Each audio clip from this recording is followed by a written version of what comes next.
Абаса сүресі. Рахман. Әрі аса рақымды Алланың атымен бастаймын. Тыжырынып теріс айналды. Қасына бір зағип кісі келген үшін сөйтті. Сен қайдан білесің? Бәлкім ол күнәдан арылар. Я болмаса Алланың сөзіне құлақ асып, ақыл алар. Сөйтіп айтылған ақылдың оған пайдасы тиер. Ал байлығы мен атақ абыройына сеніп, иләһи нұсқауды қажетсінбейтінге келсек, сен оның исламды қабылдауын қалап, оған ерекше ықылас қойып көңіл бөлесің. Сен оның күпірліктен, жамандық атаулдан арылғысы келмегеніне жауапты емессің. Сенің міндетің оған ақиқатты жеткізіп, жөн сілтеу ғана. Ал жаныңа еміне ентелеп келген, һәм Алладан шын именген күйде еміне ентелеп келген жанға келсек, сен оған тиісінше көңіл бөлмейсің. Жоқ, олай істеуге болмайды. Өйткені Құран баршаға арналған теңдессіз насихат һәм ескерту. Енді қалаған жан оған ой жүгіртіп ғибрат алар. Ол сондай қасиетті парақтарға жазылған.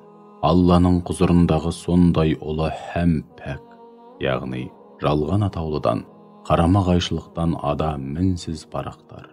Алладан уахи жеткізетін елші періштелердің қолымен, аса ардақты ізгі періштелердің қолымен тасымалданатын қасиетті парақтар.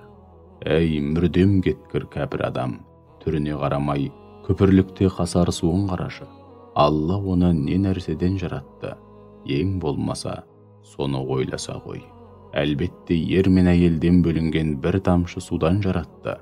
Жаратты да оған өлшеулі, әрі келісті кескін келбет, және өлшеулі өмір, өлшеулі ризық несібі берді. Содан соң ол үшін шын бақытқа жеткізер жолды жеңілдетті. Соңында оны өлтіріп, қабірге қойдырады. Кейін қалаған уақытында қайтадан тірілтеді.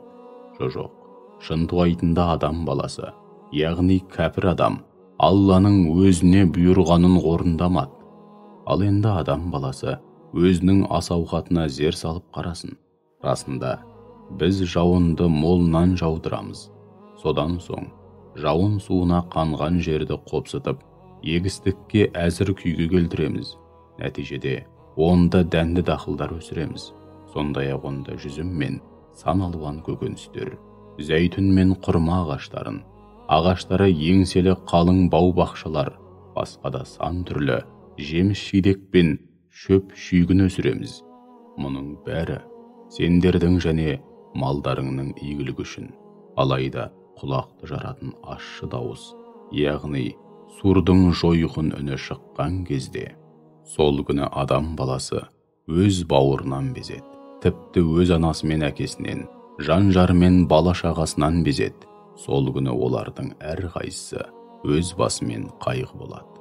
Ол күні кейбір жүздер жарқын болмақ, күлім қаққан, қуанышты болмақ.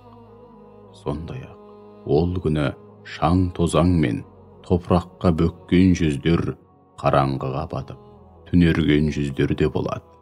Міне солар ардан безіп, күнәға белшесінен батқан кәпірлер.